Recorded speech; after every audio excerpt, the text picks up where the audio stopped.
to 1 or greater. A fact that doesn't ever seem to be acknowledged. But not only that, what was Citizens United about? You know, it's interesting. Most people at home, they've heard about Citizens United. They know it makes Democrats very, very upset. But they don't actually know what the case is about. Citizens United concerned whether or not it was legal to make a movie criticizing a politician. Specifically, Citizens United is a small nonprofit organization based here in D.C. that made a movie that was critical of Hillary Clinton. And the Obama Justice Department took the position that it could punish Citizens United for daring to make a movie critical of a politician. The case went all the way to the U.S. Supreme Court. At the oral argument, there was a moment that was truly chilling. Justice Sam Alito asked the Obama Justice Department, "Is it your position, under your theory of the case, that the federal government can ban books?" And the Obama Justice Department responded, "Yes. Yes, it is our position that if the books criticize a political candidate, a politician, the federal government can ban books." As far as I'm concerned, that is a terrifying view of the First Amendment. Citizens United was decided 5-4. By a narrow 5-4 majority, the Supreme Court concluded the First Amendment did not allow the federal government to punish you for making a movie critical of a politician. And likewise, that the federal government couldn't ban books. 4 justices dissented. 4 justices were willing to say the federal government can ban books and can ban movies and presumably could ban books as well. When Hillary Clinton was running for president, she explicitly promised every justice she nominated to the court would pledge to overturn Citizens United. By the way, Hillary Clinton said she would demand of her nominees something you have rightly said that this administration has not demanded of you, which is a commitment on any case as to how you will rule. Democrats have shown no compunction in expecting their nominees to make a promise. Here's how I'm going to vote on a pending case. Judicial ethics be damned. Or how about the Second Amendment? We've heard some reference to the Heller decision. Senator from Connecticut yesterday talked about reasonable gun control and gun safety provisions. Well, that, of course, was not what was at stake in the Heller decision. Number one, majority decision in Heller, Justice Scalia's opinion, acknowledges reasonable provisions, things like prohibitions on felons in possession are permissible. Your opinion in the Cantor decision likewise acknowledged that restrictions preventing dangerous criminals from receiving firearms are entirely consistent and permissible under the Second Amendment. But the issue at Heller was much more fundamental. It was whether the Second Amendment protects an individual right to keep and bear arms at all. The vote in Heller was 5-4. By a vote of 5-4, the majority struck down the District of Columbia's total prohibitions on owning an operative firearm in the District of Columbia. The argument of the 4 dissenters was not what our Democratic colleagues talk about here. It wasn't some reasonable gun control provisions are okay. That was not the argument of the dissenters. That question we can actually have a reasonable debate on. Reasonable minds can differ on what the appropriate line should be, what are reasonable laws there, but that was not what was at issue at Heller. The position of the 4 dissenters was the Second Amendment protects no individual right to keep and bear arms whatsoever, but merely a, quote, collective right of the militia, which is fancy lawyer talk for a non-existent right. 4 justices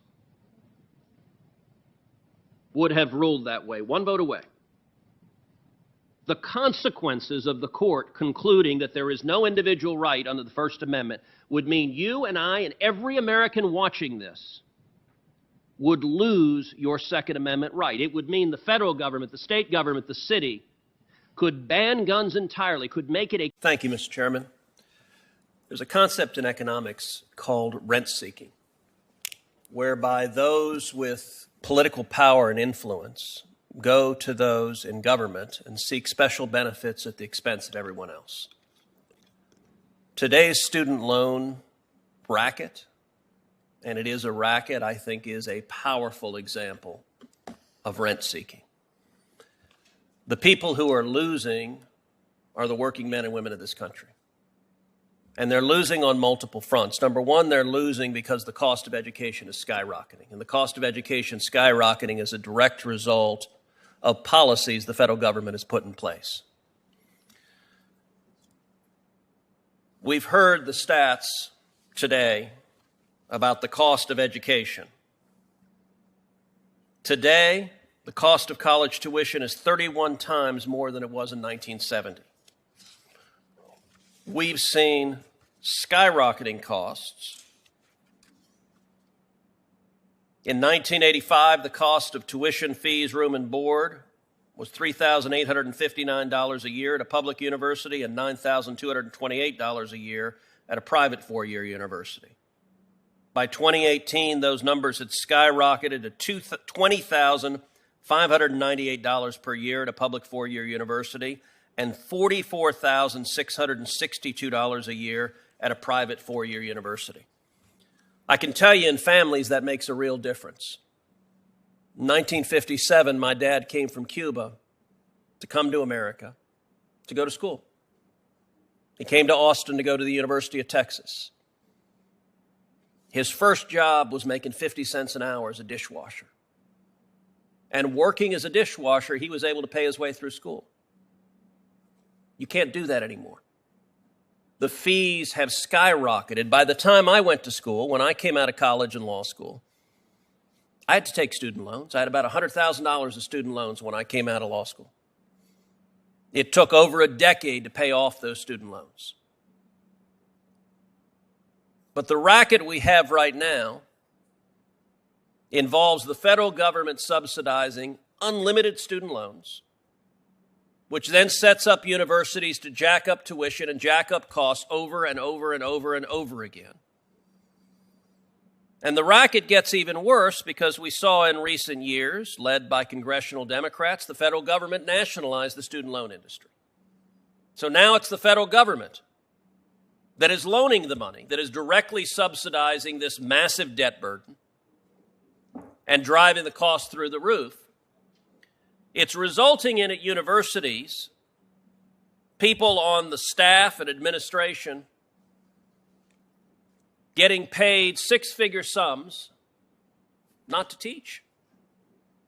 Not to teach, but to engage in administration. Take a university like the University of Michigan.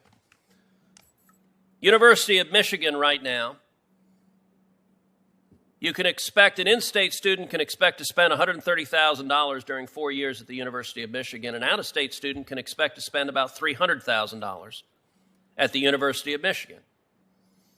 Why is it so expensive? Well, I'll tell you, there's massive overhead. For example, Michigan has right now, the University of Michigan, has 163 diversity and inclusion employees whose job it is to be administrative overhead. To put that in perspective, it has 2.3 diversity and inclusion officers for every one member of the history faculty.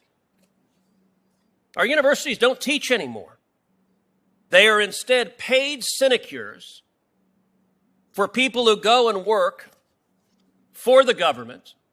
And by the way, they have become among the biggest donors to Democrats. It is striking just how many employees of public universities are massive Democratic donors to each of the senators up here. There's a chart I tweeted out some time ago comparing the top donors to Donald Trump to the top donors of Joe Biden. Strikingly enough, among the top donors to Joe Biden were universities and big tech. In fact, according to this bubble chart, the biggest group of donors for Joe Biden were employees of the University of California. They actually more than employees of Google, which was right behind, more than Amazon. Big education supports Democrats. And what are Democrats now saying? We're going to loan massive loans to you. We're going to drive up the cost. And now we're going to forgive that debt, which shifts all the cost to the taxpayers. The top fifth of households holds $3 in student loan for every $1 held by the bottom fifth. What Democrats are now proposing to benefit the universities and keep jacking up costs is to transfer money from working men and women, the top 25% of households with incomes above $173,000, hold 34% of outstanding student loan debts, and yet Democrats are proposing a massive wealth transfer away from working men and women. These are policies that don't make sense. These are policies, I believe, that are rent-seeking, and they're hurting the working men and women.